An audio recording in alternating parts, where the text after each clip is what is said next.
in preparing to speak tonight, I came to a conclusion, and that is that if you add the LGBTQ community as a protected class to the EEO policy, you will be advocating for the bullying of teachers with religious convictions. To prove this conclusion, I decided to do some research. I went to the HRC website to find out just how many teachers have been fired for their sexual orientation.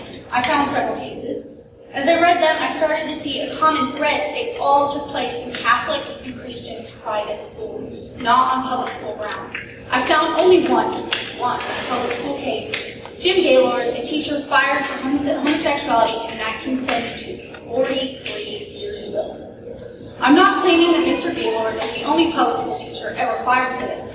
I'm just saying that if there are more cases, even the HRC hasn't done a very good job at reporting them.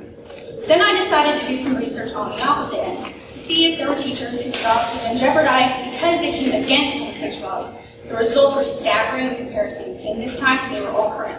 Let's take Vicki Knox, for example. She's a Christian New Jersey high school teacher who was suspended for posting on her personal profile about her concern for the eternal fate of the homosexuals at her school. And then there's Patricia Januzzi, a Catholic New Jersey high school teacher, suspended after she wrote in a Facebook post that the LGBTQ community wants to re-engineer Western civilization into slow extinction. Jerry Buell is another example.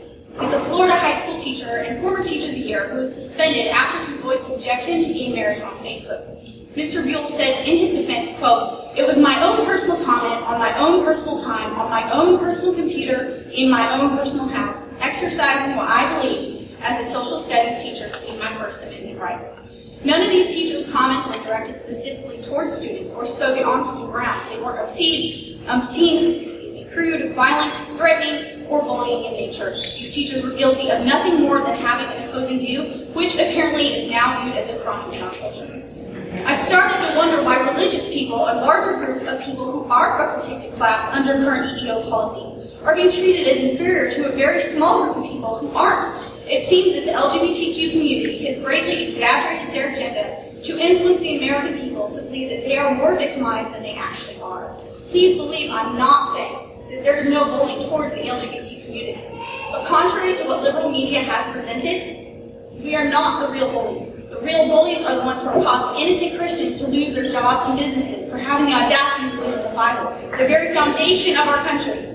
The real bullies are the ones hurling profane insults, religious slurs, and violent threats at those who refuse to directly support their lifestyle. All this coming from a group that preaches tolerance, love, and acceptance. Something is not matching up here. We, the American people, and specifically the people of Bentonville, need to stop believing this victimization. Thank you, Esther.